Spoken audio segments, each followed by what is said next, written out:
আজ কি হয়েছে, রাধারানী আমার যমুনার ঘাটে জল আনতে গিয়ে কলসিটা কাঁধে করে নিয়ে জল আনতে গিয়ে আজ গোবিন্দ বদন দর্শন করে এসেছে, গোবিন্দ রূপ দর্শন করে এসেছে। গোবিন্দ রূপ যাই না দর্শন করেছে, আজ আমার রাধারানীর উপর ভার পড়েছে মা ওই গোবিন্দের রূপ খানিকে বর্ণনা করার। আমি কিভাবে এই রূপের বর্ণনা দেব, কারণ যে দেখেছে তাহলে তোমার বদন নাই, আরে যে বলবে তার তো নয়ন নাই।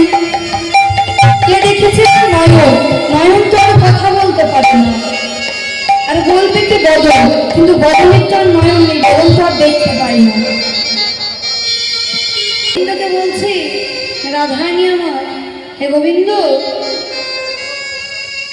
আমি কি করে এক মুখে তোমার বদনের কথা বলি, তোমার রূপের কথা বলে শেষ করব। হে গোবিন্দ, তুমি আমায় কেমন শত বদন দিলে না, বদন দিলে না,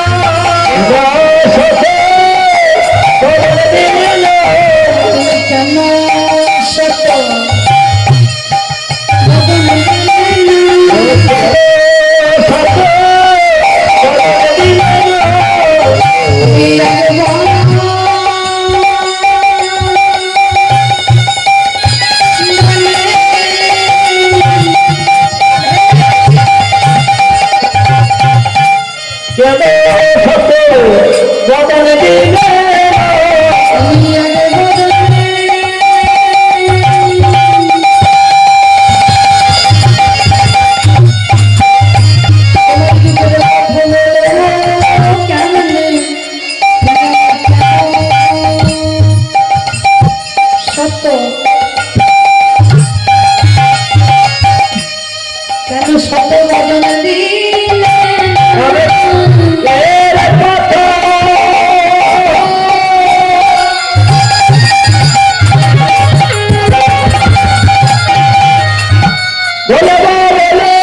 Oh